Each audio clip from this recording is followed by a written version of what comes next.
लालू प्रसाद यादव का जन्म 11 जून 1948 को बिहार के गोपालगंज जिले के छोटे से गांव फुलवरिया में हुआ था। उनके पिता का नाम केशव प्रसाद यादव था, जो एक किसान थे और परिवार का भरण पोषण खेती बाड़ी से करते थे। उनकी मां मराठिया देवी धार्मिक स्वभाव की महिला थीं, जो सुबह सुबह पूजा करती और बच्चों को सच्चाई व मेहनत का पाठ पढ़ाया करती।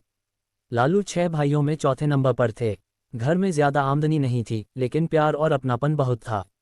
गरीबी तो थी, मगर हंसी की कोई कमी नहीं। मिट्टी की कच्ची दीवारों वाले उस छोटे से घर में लालू की खिलखिलाहट गूंजती रहती थी। बचपन की शरारतें। लालू बचपन से ही बहुत शरारती थे।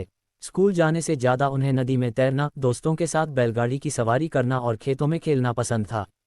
गांव के लोग कहते थे, ये लड़का कुछ अलग है, बात बात में सबको हंसा देता है।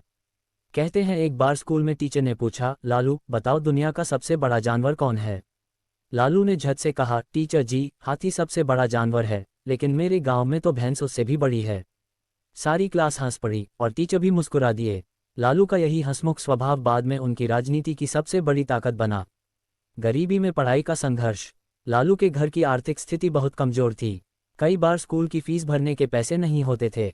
वे नंगे पांव कई किलोमीटर पैदल चलकर स्कूल जाते थे। बरसात में जब रास्ते कीचड़ से भर जाते तो लालू अपने कपड़े ऊपर उठा लेते और मुस्कुराते हुए कहते, पढ़ाई का रास्ता कीचड़ वाला ही सही, पर मंजिल चमकदार होगी। उनके बड़े भाई ने लालू की पढ़ाई में हमेशा मदद की।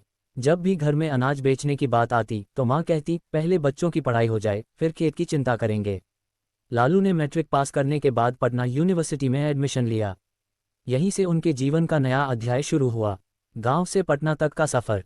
जब लालू पटना पढ़ने गए तो उनके पास ज़्यादा पैसे नहीं थे। वे किराए के कमरे में रहते थे, कभी कभी खाने के लिए दोस्तों से उधार भी लेना पड़ता था। लेकिन उनके चेहरे पर कभी चिंता नहीं दिखती थी। उनका एक ही सिद्धांत था, मुस्कुराते रहो और मेहनत करते रहो। पटना यूनिवर्सिटी में उन्होंने राजनीति विज्ञान में स्नातक किया। कॉलेज में वे बहुत सक्रिय छात्र थे।